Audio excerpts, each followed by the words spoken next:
Hey guys, what's going on? And we are back for another video today. And Rogue One is coming out this Friday. It's 4 days away. And that's just incredible. I cannot wait for this movie. I'm super excited. I think I'm more excited for this one than I was The Force Awakens. Have less expectations though for this one, but at the same time more excited, if that makes any sense. But really, last Tuesday, December 6th, is when Star Wars Battlefront's Rogue One Scarif DLC came out. And I've got to play a bunch of it, and now I think I'm finally ready to review it and talk about it a little bit.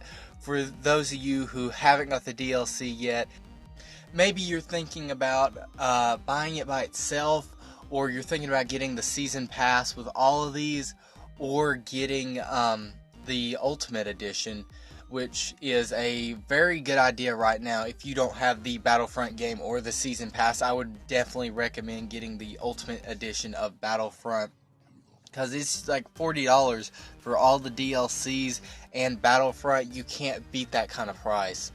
But the Rogue One DLC, first I wanted to talk about Infiltration and that game mode, and I'm sort of 50-50 on it, because I thought that these staged game modes, like the one in Death Star and the one in this one, were both going to be like really good and cool ideas, but honestly it's just a really long, boring game mode that could be like 3 separate game modes.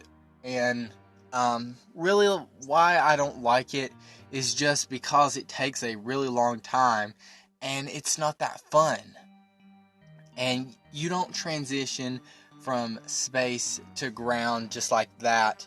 You have to watch this long animation and a little bit of a loading time, and it just takes up time and it's not that fun.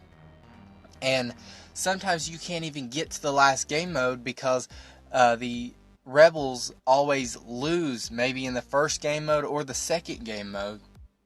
So really every single time you have to focus on getting the rebels to win those first 2 for you to even play through all 3 of them. And that's kind of a problem because with both that game mode and the Death Star, it's really hard to get to that 3rd level and play that last game mode. In Rogue One, the first game mode is the ships getting U-Wing down to Scarif and getting it through the shield gate. And that's actually a really good one. I didn't think it was going to be fun, but I loved that first level part where you just randomly get selected as a U-Wing, and most everyone on the team will get to try out the U-Wing in that game and see if they can make it to the shield gate, unless like the first person to get the U-Wing makes it through the shield gate, and then that makes it the shortest game mode ever. And that's another problem, like this can be extremely short too, just because how it's laid out. We may only see like a minute long game mode, just because that U-Wing, the first U-Wing, can make it through that shield gate. It's very unlikely, but I've seen it like the second try the U-Wing got through the shield gate. And really that game was fun, just to play as the U-Wing and everything, see if you can make it through. And really cool that they've added sort of more of like ships around you and stuff happening, ships blowing up. You've got the Star Destroyers there, and they're fun to fly around and stuff. I thought they could add maybe a Super Star Destroyer or something, add something really massive in there. But I like what they're doing with this, and it can be even more promising in the future if they continue to go the way they're going. But right now it's at a really slow pace, and hopefully they're doing a lot better with Battlefront 2.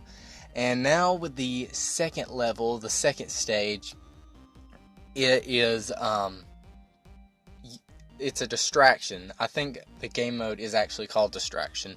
And in this level, the rebels have gotten down to Scarif, and now their goal is to get to one of these I think it's Imperial shuttles, and put a bomb on it and explode it to create a distraction. Now with this game mode, it's pretty fun and it's fun to play, but it's sort of like all the other game modes. Really, it sort of feels like that it's another walker assault, just without the walkers. You trying to just go up to an object, hold down square, and then wait till that time runs out on that little timer. It's the exact same concept, going up to it, holding square, and then defending it for a short amount of time. And with this one, it's pretty much the same. It's just got that Scarif atmosphere, and it's Imperial shuttles instead of it being like cargo, or it's a distress signal or something. So it's pretty much the exact same thing. So we're not getting any kind of new thing here. The only difference really is in this game mode, Imperials get Krennic, General Krennic, and Director Krennic, and he's fun to play with. I haven't got to play with him much, not a big fan of his weapon, but he really looks cool. Love the droid that he puts down and stuff, all that's cool. And something cool about Krennic is, like, he's a hero. He's the first hero where the health goes above 100.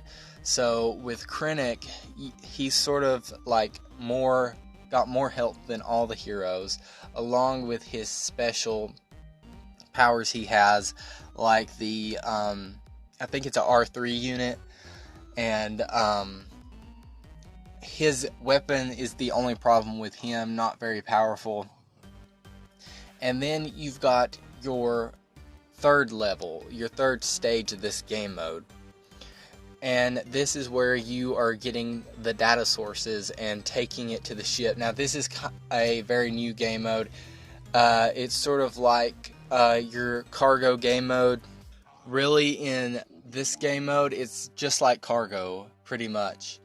And it kind of feels a little better than cargo because you can use your jetpack and stuff, but that's all it adds. That's pretty much it. It's cargo with your jetpack now, with a Scarif background, and it feels a little bit more like a football game almost, where you're just trying to get to the end zone. And that's exactly what the third level is. That's pretty much it. And I think in the third level, the rebels get Jyn. And as for her, she's one of my favorite heroes. I'll say that right now. She's better than Leia, better than Han, better than Lando, better than Chewbacca. Really, like, she's on par with Nim Num and Luke. They're my three favorites that I like to use. And really with her, it's her weapon and being able to switch it out and change it. Love her weapon. It's one of the best weapons in the game, and I've really enjoyed using that. And with Jyn, it's really just fun to use her. She's really quick, really on her feet, can do some powerful damage. Unlike Krennic though, she doesn't have the extra health, and that is really what Jyn is. And that's pretty much the three game modes, your two heroes, and how the three game modes work. And with these game modes, like, I don't really know, like, they're fun, but I feel like they could have done so much more with this. And really comparing it to the trailers we've seen, and this, it does not feel like the trailers with the giant walkers, the ATCs. We don't ever see those in this DLC at all. We just see the normal AT-ATs because there is a walker assault, and actually this walker assault, it is kind of my favorite walker assault so far. I really like walker assault on Endor and Cloud City too, but this one also matches up with that, and it's really fun to play walker assault on here. The only problem is there's a lot of water in this game mode. Like, the islands are very, very small. Something I noticed, the islands aren't that big, and it's kind of strange because, looking at it from space and seeing that while you're playing the first level of Infiltration, you see a lot of land, but then you get down there and it's really tiny islands. And maybe it was just level design and they weren't thinking it through completely, but in all honesty, it's not the best thing ever, with most of it being water and stuff.